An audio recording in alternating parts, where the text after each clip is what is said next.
Welcome to the heritage of our fathers.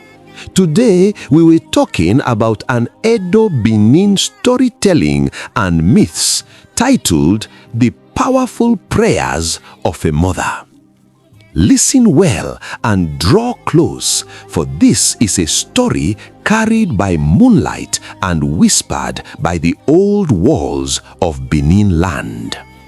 It is a tale from the days when the forest still spoke, when spirits walked close to men, and when prayers rose like smoke from red earth compounds into the listening ears of the ancestors. In a village called Uselu Idunmun, where the roads were brown with clay and the walls were carved with ancient symbols of leopards and sun spirals, lived a woman known as Mama Esosa. Her back was bent from years of farm work, her hands rough like the bark of the iroko tree, and her eyes always wet with prayer. She had one son. His name was Osaigbovo. Osaigbovo was tall, broad-shouldered, and handsome like a warrior born under a hot sun. He wrapped his waist with a red and black Edo cloth, tied cowries on his wrist, and walked with the pride of youth. But his heart had grown stubborn like dry wood that refuses fire. Mama Esosa feared for him, for while other young men returned home before the moon climbed high, Osaigbovo loved the night. He followed bad company into the forest paths, where palm wine turned to madness and songs turned to curses. They laughed at elders, mocked shrines, and challenged spirits. Each night, Mama Esosa sat in her small mud hut room lit by a single oil lamp. On the wall hung a wooden carving of her ancestors and a small cross beside it. She knelt on the red earth floor and prayed in Edo tongue. Great God of our ancestors, protect my son. Do not let the night swallow him. Build wall around Osaigbovo that eyes cannot see. Sometimes she added, God Almighty and the protector of our land, watch over my child. Have mercy. Long live the Oba. Osaigbovo mocked her. One evening, as she was praying, he stood at the doorway and laughed. Mama, your mouth is tired from talking to air. Spirits do not guard men, strength guards men. Mama Esosa looked up slowly. My son, she whispered, the forest you joke with has ears. The night you insult has teeth. He spat on the ground and tied his wrapper tighter. I am not afraid of shadows, he said, and walked into the darkness. That night, the moon was thin like a broken calabash. Mist covered the forest like white cloth laid by unseen hands. Drums echoed far away, but the sound was not of celebration. It was slow, heavy, like funeral drums. Osaigbovo and his friends drank deep in a hidden clearing, palm wine mixed with bitter gin. Their laughter rose and anger followed it.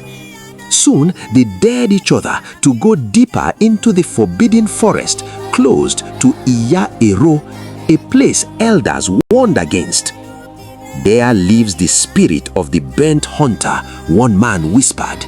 He walks without feet, another said. He drinks blood, a third added. Osaigbovo laughed loudly. Tonight I will greet him, he said. They entered the forest. Mist thickened, trees twisted like old men's fingers. The wind sounded like whispers in Edo language. Go back, go back. Suddenly, a loud roar shook the ground. Fire flashed between trees. From the shadows rose a figure tall as a palm tree, with glowing eyes and smoke around its body. Its voice sounded like many voices together. Who dares walk my road? Osaigbovo's friends ran. Some fell, some screamed. One vanished into the mist. Osaigbovo tried to run, but his legs became heavy like stone. He fell to his knees. The spirit raised its arm. At that same moment, far away in her room, Mama Esosa awoke suddenly from sleep. Her heart beat like war drum. The oil lamp flickered, though no wind blew. She knelt and cried out, "Osa Ogiedo, my ancestors, do not allow my son die in darkness. Cover him with your cloth. Build fire around him that evil cannot cross." She poured water on the ground and placed her forehead on the earth. "Take my life instead," she sobbed, "but spare Osaigbovo." In the forest, as the spirit stretched its hand, a sudden wind rose. The mist turned into a wall of light. The spirit screamed and stepped back. Invisible fire circled Osaigbovo. He felt hands lifting him, though no one was there. He fainted. At dawn, villagers found him at the edge of the forest, alive but shaking, his wrapper torn, his eyes wide like one who had seen the other world. He crawled home like a wounded animal. Mama Esosa opened the door and saw him. She did not shout, she did not cry. She only held him and whispered, "Oh, mommy, my child, the night could not eat you." Osaigbovo wept like a baby. "I saw death," he said. "Something saved me, something I could not see." Mama Esosa replied, "A praying mother builds walls children cannot see." From that day, Osaigbovo changed. He stopped walking with darkness. He learned respect for elders. He joined the shrine drummers and sang songs of warning to young men. And every night, when Mama Esosa knelt to pray, Osaigbovo knelt beside her.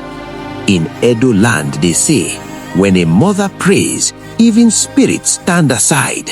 When prayer walks ahead, danger loses its road. Thus ends the story of the night prayer of a mother, a tale carved in mist and fire from the ancient red earth of Benin Kingdom. On this, we have come to the end of today's story. Thank you for watching. God bless. Peace.